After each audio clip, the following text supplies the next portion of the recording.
সড়ক দুর্ঘটনায় 2 সহপাঠীকে হারিয়ে দিশেহারা চুয়েটের শিক্ষার্থীরা।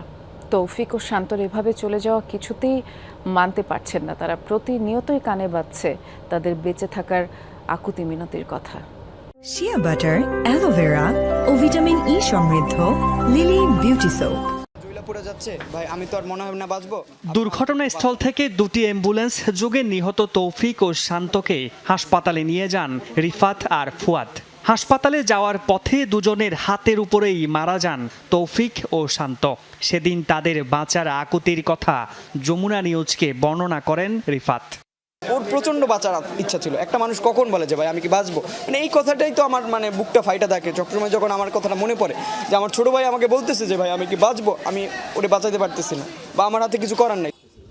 হাসপাতালে যাওয়ার রাস্তাও যেন শেষ হচ্ছিল না। 5 মিনিটের রাস্তার সময় লেগেছে আধ ঘন্টার মতো।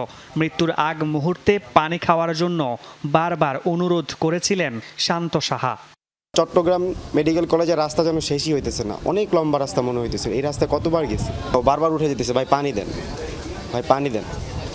তো আমরা তখন বুঝতে পারছি যে ও হয়তো আর পানি খাওয়ার সুযোগই পাবে না।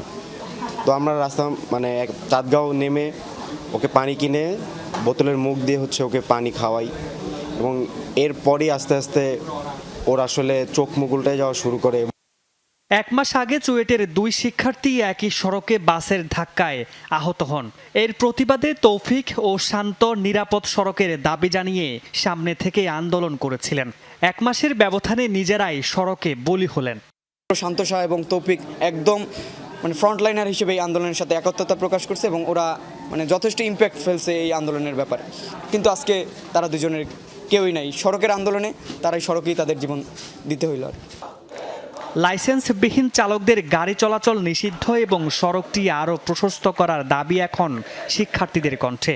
এরকমভাবে আসলে যাতে আর কোনো মৃত্যু আমাদের দেখতে না হয়, শুধু চুয়েট ক্যাম্পাসেই না, এখানে এলাকাবাসী যারা আছেন এনারাও আসলে এই শাহ আমানত আর এই বিট্রাবলসের কারণে অনেক ভোগান্তির শিকার, অনেকে মৃত্যু বরণও করছেন। 2 লেন থেকে 4 লেনে উন্নীত করা কাপ্তাই টু এই রাস্তার মাথার যে সড়কটা, ক্যাম্পাসের মধ্যে যে মেডিকেল ফ্যাসিলিটিসগুলো দরকার এগুলো, এবং অ্যাম্বুলেন্স যেন সবসময় আমরা 4টা সবসময় পাই। গত সোমবার বাসের ধাক্কায় মোটরসাইকেল আরোহী চুয়েটের 2 শিক্ষার্থী শান্ত সাহা ও তৌফিক হোসেন নিহত এবং হিমু নামে আরেক শিক্ষার্থী আহত হন। মামুন রশিদ অফি, যমুনা নিউজ, চট্টগ্রাম।